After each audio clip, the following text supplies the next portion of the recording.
दोस्तों, तो इस वीडियो में बात करेंगे जाना स्मॉल फाइनेंस बैंक आईपीओ के बारे में।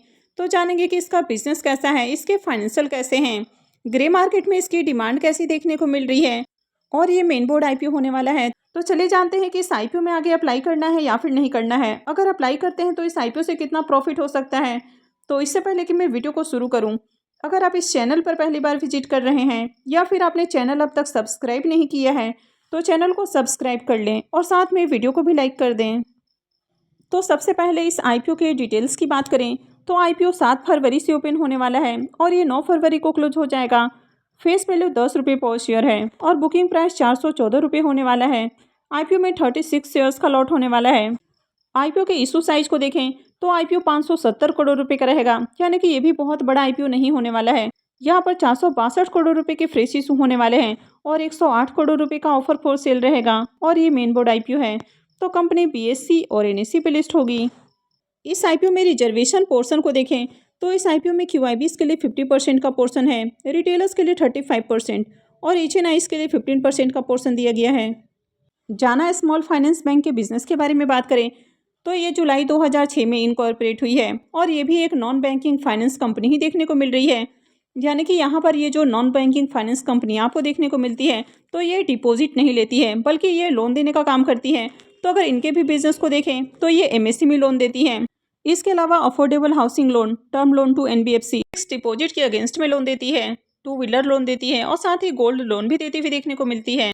यानी कि अलग अलग तरह के जो काफ़ी सारे लोन होते हैं तो कंपनी उस तरह के लोन देती हुई देखने को मिलती हैं। ये काफ़ी तरह के अनसिक्योर्ड लोन भी देती हुई देखने को मिलती है, जैसे कि individual loan, micro business loan, agriculture and allied loan. इसके अलावा ग्रुप लोन भी देती है। तो इसके जो लोन है वो 3 कैटेगरीज में आपको देखने को मिल जाते हैं। सबसे पहला इंडिविजुअल लोन है जिसमें घर के इंप्रूवमेंट और रिपेयरिंग के लिए लोन दिया जाता है। दूसरा इंडिविजुअल लोन देखने को मिलता है जिसमें कि स्कूल फीस वगैरह के लिए लोन दिया जाता है। और तीसरा इंडिविजुअल पर्सनल लोन देखने को मिलता है जो कि डेट कंसोलिडेशन के लिए लिया जाता है, फैमिली फंक्शन के लिए लिया जाता है, इंसिडेंटल एक्सपेंसेस के लिए होता है या फिर बिजनेस पर्पस के लिए लोन लिया जाता है।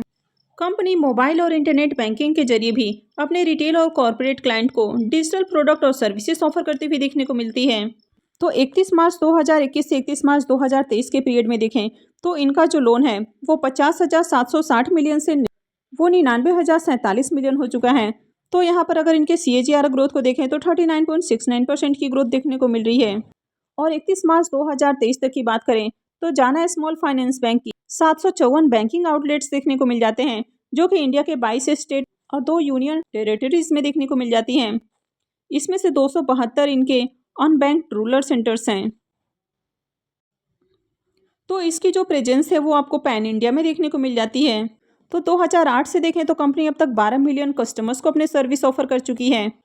और 31 मार्च 2023 तक की बात करें तो कंपनी के 4.57 मिलियन इनके एक्टिव कस्टमर्स देखने को मिल जाते हैं। और कंटिन्यू 3 फिजिकल ईयर्स में बात करें तो कंपनी ने 0.91 मिलियन, 0.51 मिलियन और 0.08 मिलियन इतने न्यू कस्टमर्स कंपनी ने ऐड किए हैं। और 31 मार्च 2023 तक जाना स्मॉल फाइनेंस बैंक के टोटल 18,184 आपको परमानेंट एम्प्लॉयज़ देखने को मिल जाते हैं। तो कंपनी के अगर बिजनेस को देखें तो कंपनी का बिजनेस अच्छा देखने को मिल रहा है। अब अगर आप इसके फाइनेंशियल को देखें तो यहाँ पर फाइनेंशियल 21, 22, 23 और फाइनेंशियल 24 के 2 क्वार्टर यानी कि 6 मंथ का फाइनेंशियल है। तो अगर एसेट के अंदर देखें तो ईयर ऑन ईयर आपको ग्रोथ देखने को मिल रही है। कंपनी के रेवेन्यू की बात करें तो साल दर साल इसके रेवेन्यू भी बढ़ते हुए देखने को मिल रहे हैं। कंपनी के प्रॉफिट आफ्टर टैक्स की बात करें तो फाइनेंशियल 21 में 72 करोड़ का प्रॉफिट है, फाइनेंशियल 22 में घट के 17.5 करोड़ हो जाता है और फाइनेंशियल 23 में कंपनी ने फिर से काफ़ी अच्छा प्रॉफिट बनाया है, यानी कि 256 करोड़ के अराउंड कंपनी का प्रॉफिट देखने को मिल रहा है। तो प्रॉफिट के अंदर शानदार जंप देखने को मिल रही है। और फाइनेंशियल 24 के 2 क्वार्टर में 213 करोड़ का प्रॉफिट है, तो यहाँ पर भी काफ़ी अच्छा प्रॉफिट है। नेटवर्थ की बात करें तो कंपनी के नेटवर्थ के अंदर भी ग्रोथ है और साथ ही कंपनी के रिजर्व भी ईयर ऑन ईयर आपको बढ़ते हुए देखने को मिल रहे हैं। कंपनी की अगर बोरोइंग्स की बात करें तो ये जो कंपनी है ये लोन देने का काम करती है। तो इस तरह के कंपनियों के आपको डेट को नहीं देखना होता है, यानी कि जो भी बैंकिंग या फाइनेंशियल कंपनियां होती हैं उनके डेट को नहीं देखना है। तो अगर ओवरऑल कंपनी के फाइनेंशियल को देखें तो कंपनी के फाइनेंशियल आपको काफ़ी बढ़िया देखने को मिल रहे हैं। कंपनी की मार्केट कैप को देखें तो 4,330 करोड़ का मार्केट कैप है, यानी कि स्मॉल कैप कंपनी देखने को मिल रही है। ROE और ROC को देखें तो ये दोनों ही अच्छे हैं। अब इनके डेट टू इक्विटी रेशियो को नहीं देखना होता है, PB रेशियो को भी देखें तो ये भी ठीक है। अब अगर आप इसके पी मल्टीपल को देखें तो इसका जो पी मल्टीपल है वो 15.11 का देखने को मिल रहा है। तो चलिए इसको इसके पीयर से कंपेयर करके देख लेते हैं। जाना स्मॉल फाइनेंस बैंक आईपीओ का जो पी मल्टीपल है वो 15.11 का देखने को मिल रहा है।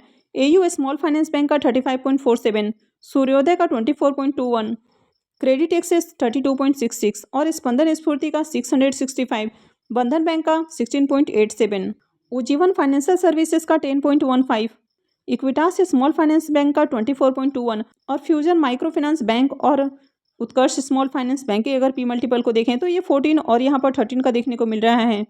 तो अगर इन दोनों से ही देखें तो कंपनी का जो प्राइस है आपको थोड़ा सा ज़्यादा देखने को मिल रहा है। उज्जीवन फाइनेंशियल से भी कंपनी के प्राइस ज़्यादा देखने को मिल रहे हैं। साथ ही अगर कंपनी के आप ईपीएस को भी देखें तो कंपनी का आपको ईपीएस भी अच्छा देखने को मिल रहा है, यानी कि उनकी अपेक्षा इसका जो ईपीएस है वो आपको बढ़िया देखने को मिल रहा है। तो ऐसे में कंपनी के अगर पी मल्टीपल को देखें तो कंपनी आपको ज़्यादा सस्ते प्राइस के ऊपर आईपीओ लाते हुए देखने को नहीं मिल रही है, लेकिन आपको ज़्यादा ओवर वैल्यूड भी नहीं देखने को मिल रहा है, यानी कि रिजनेबल प्राइस के अराउंड आईपीओ आते हुए देखने को मिल रहा है। इस आईपीओ के अगर लॉट साइज की बात करें तो आईपीओ में 36 शेयर्स का लॉट होने वाला है और एक लॉट के ऊपर इन्वेस्टमेंट अमाउंट 14,904 रुपये रहेगा। अब जाना स्मॉल फाइनेंस बैंक में प्रमोटर्स की होल्डिंग को देखें तो अभी प्रमोटर्स की होल्डिंग 25.20% है और आईपीओ आने के बाद प्रमोटर्स की होल्डिंग कितनी रहने वाली है ये अब तक देखने को नहीं मिल रही है। अब यहाँ पर देखें तो कंपनी के प्रमोटर्स की होल्डिंग आपको बहुत कम देखने को मिल रही है, तो इसका ये मतलब बिल्कुल भी नहीं कि कंपनी का बिजनेस आपको खराब देखने को मिल रहा है। इसके कारण कंपनी के प्रमोटर्स लगातार अपनी होल्डिंग को सेल कर रहे हैं। अगर आप आईसीआईसी बैंक और एचडीएफसी बैंक में भी प्रमोटर्स की होल्डिंग को देखें तो उन दोनों में ही प्रमोटर्स की होल्डिंग आपको 0 देखने को मिलती है, लेकिन दोनों ही बैंकों की बात करें तो आपको टॉप के बैंक देखने को मिलते हैं।